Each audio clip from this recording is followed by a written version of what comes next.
Late last night there was an announcement in Parliament made by the Safeguarding Minister Jess Phillips that the government would not be going forward with the inquiry into the 5 boroughs to do with the grooming gang's child abuse scandal that's been going on. Now, previously there was calls for a national inquiry into about 50 of these boroughs around the country that had severe stuff going on, and that had been watered down to 5. Last night the Labour Party watered it down to 1, and even that really didn't cover a lot. They've essentially just thrown £5 million at it. But regardless of anything else, Jess Phillips did make that statement yesterday, and there was an excellent rebuttal from a Conservative MP called Katie Lam. I'll play what she said at the end if you're interested. After I've finished up, I'll put that on at the end if you did want to just check that out. The thing that I want to focus on today is Jess Phillips. Now, I don't think Jess Phillips is a bad person. I think she cares about survivors. I know that in the past she's been been in the media a lot for sometimes the wrong reasons, sometimes the right reasons.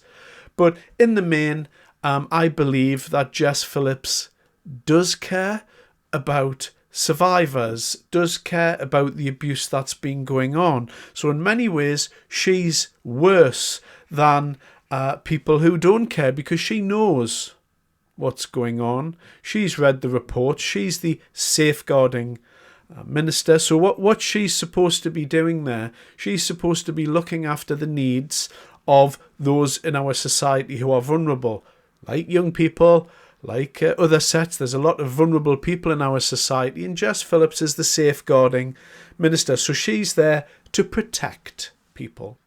Now, I'm just going to show you a teeny tiny clip of what happened to Jess Phillips.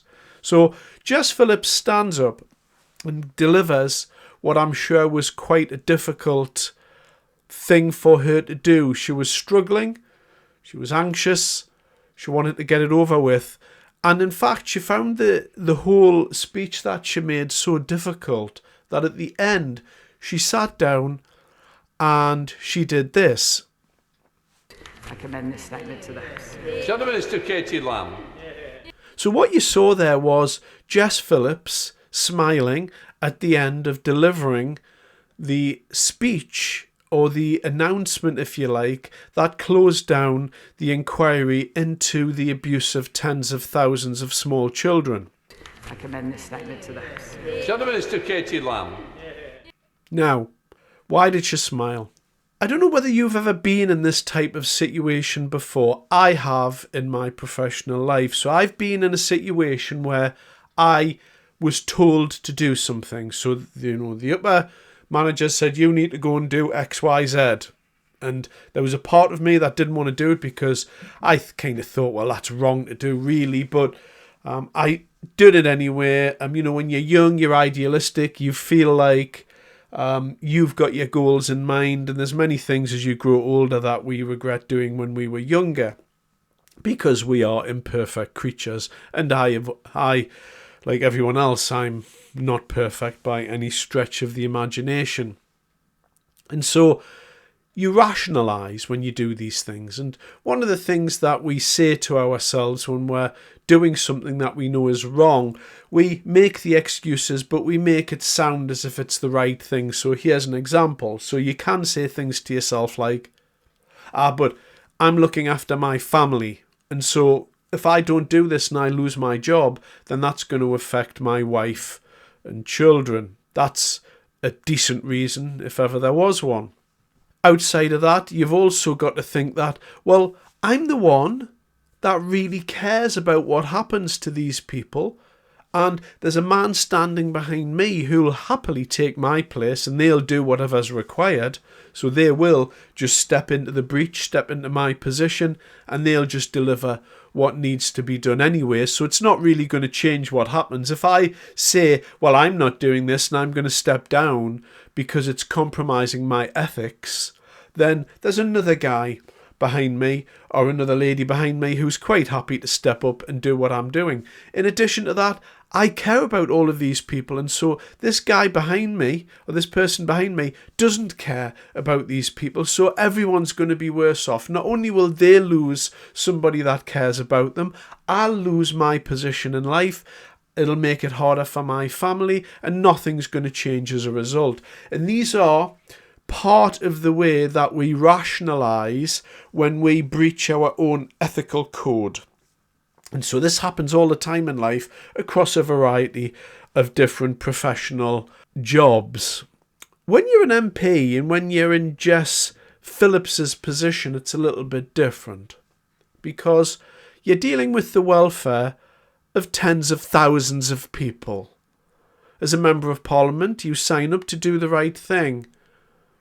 Not put the party first, put people first, because if you care about people, then you'll do the right thing. Now, you could see that Jess Phillips was struggling with what she was saying there. That's been on her mind. She'll have known that she had to do that and was told to do that, possibly for a number of days. So she'll have known, listen, you're going to go out and do this just before the end of the parliamentary day to get it out the way, to just quickly rush it through. And you've got to do this. And she will have been thinking, well, this isn't right, is it? Jess Phillips doesn't agree with the abuse that's been going on. She hates that stuff. She's always stood on that, that issue. She doesn't like any of that stuff. She doesn't like anything to do with that. She hates that. And like the rest of us, we hate it as well. So when Jess Phillips delivered her little speech there, she sat down, and the reason why she smiled was because she was relieved it was over. It was finally over. She'd said it. And then when she rebutted the Tories' argument, that Katie Lam stood up and smashed her to pieces, because it's so easy to smash someone to pieces after that. A very, very powerful, eloquent and direct speech by Katie Lam. Again, I'll play that at the end. Impressive on every regard. Then Jess Phillips had her pre-arranged lines. And her lines were, oh, well, when the Tories were in, they didn't do anything. Your member over there didn't do anything, and all of the politics comes out, all this garbage comes out, and it's just fluff, really, just to get through the moment. But in that moment, when Jess Phillips smiled to herself, I think that told the full story. Jess Phillips knows what she did was wrong. She knew it was wrong, and she did it anyway. And she did it for her career. She can possibly lie to herself and say, but I really care about these people, and so I'm going to safeguard them after the fact. And I'm the best person here to look after safeguarding. Well, that's a lie that you've told yourself, isn't it? Because this is where the rubber meets the road. Tens of thousands of children have been abused by gangs of people roaming. And it's not just on a criminal gang level. We're talking about from the very top, MPs, lords, then local government, councillors, social workers. I mean, it just goes on and on. Police. They're all in on it. Thousands and thousands of people have been complicit in the abuse of small children. Really? And Jess Phillips, of all people, who cares about this issue, stands up and tries to justify to the world why there should not be a national inquiry into this. I mean, think back to the inquiry we had when Boris Johnson ate a slice of cake at the wrong place. Think about that. The hullabaloo that went on about that, the inquiry led by Sue Gray, on about a slice of cake, when there's been tens of thousands of vulnerable children abused by these gangs, by police, by councillors, by MPs. Last week, there was a Labour MP, another one. There has to be a national inquiry, and people may say, well, we've already got the recommendations, we already know what we need to do. We've already had a mini inquiry there, and we're just going to put this into practice. Yeah, and that's great. But that's not what the British public want. The people that have got away with this are still in post. And we want them dragged through the streets and dragged through the mud and removed from post and ostracised from society in our communities forever. There can be no quarter given to these people. They need to be removed from every area of office. There are policemen walking around that's been complicit in this, right to senior levels. Councillors complicit in this. MPs complicit in this. Social workers, foster carers, care homes, foster homes, all complicit in this abuse. And those people are all in post. And Jess Phillips stands up and starts talking about the Tories didn't do anything. She's the one in post. She's the one that's responsible. She's the one that's blocked the national inquiry. Shame on Jess Phillips. She's let everybody down. Not the least of which are our children. It's a disgrace. Anyway, thanks very much for your time. I'll just pop that clip on if you're interested. Cheers. Thank you, Mr. Speaker, and I thank the Minister for advance sight of her statement.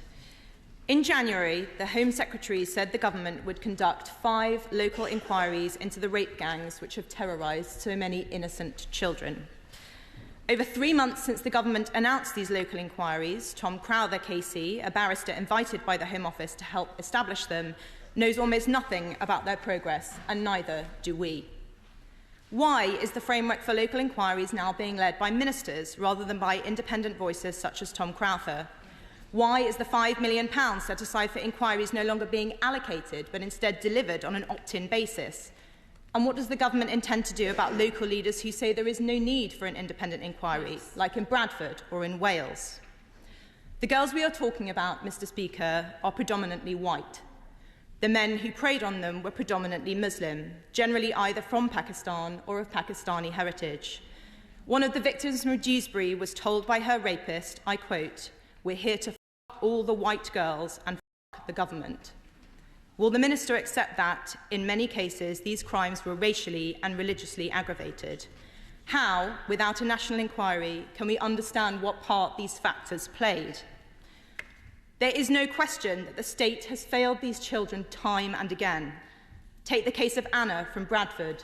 Vulnerable and in residential care, at the age of 14, she made repeated reports of rape and abuse to social workers who were responsible for her.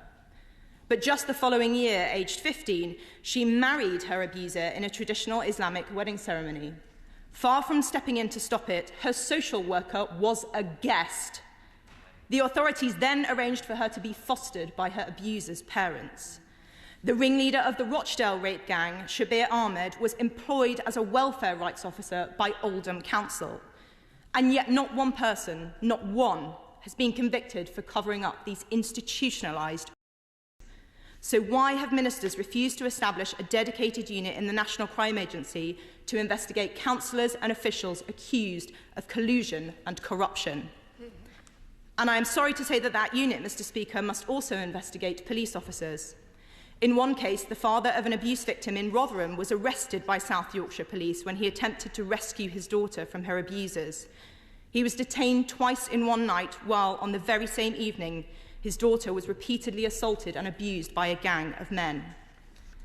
It is clear these criminals were unafraid of law enforcement. In Kirklees, Judge Marson said, "You were seen with your victim on at least 3 occasions by the police. None of that deterred you, and you continued to rape her." How, without a national inquiry, can we know how and why these monsters enjoyed effective immunity for so long, and how can we be sure it will not happen again?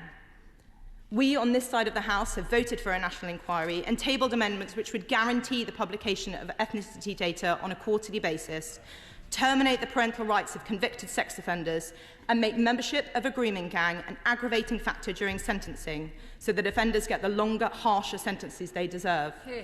Will the Minister commit today to adopting these amendments to protect our children?